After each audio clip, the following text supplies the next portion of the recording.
liked men. This one was a German guy who was about 6 foot tall, and he rode a like a Pasola bike, you know, one of those really small bikes, so big.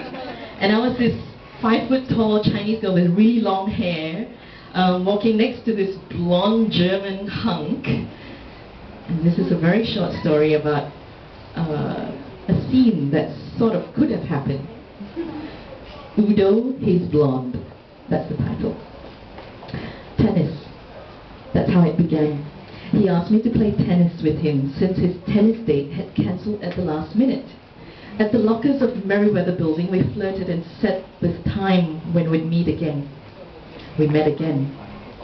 Curled around him like a string wrapped around a present, Jasmine rode on the back of the blonde German boy's Japanese scooter, putting up the hill after a picnic lunch of barramundi and chips at one of the white beaches of the eastern suburbs.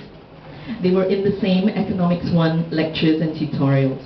He was too tall to notice her, while she was just too preoccupied checking out the new chisel-faced Korean boy, Chris. Udo's Bondi apartment always smelled salty. It also carried another peculiar aroma, that whiff which lingers long after, as did Jasmine's telltale wavy strands of foot-long black hair.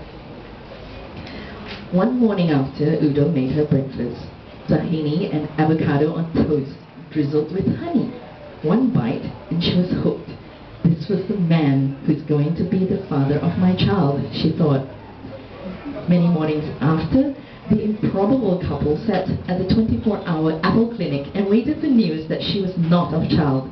For how could she, because she was still too young, naive and full of life, and how could she would think, a decade later, have ordered for the pregnancy to be arrested with a simple after pill? And she sat there, alone, in front of the dresser. Jasmine contemplated and tried to visualize the man who could have been the father of her only son, Johan. Udo returned home from babysitting the neighbor's kids different that afternoon. Jasmine decided. Poppy red lipstick stains were signs sent by Archangel Ariel of courage. It was time for her to move on, as this blonde boy was not yet a man and not yet Johan's father. He was just a babysitter who left his prick in the neighbor's wife and got caught with his pants ankle. Thank you very much, everybody.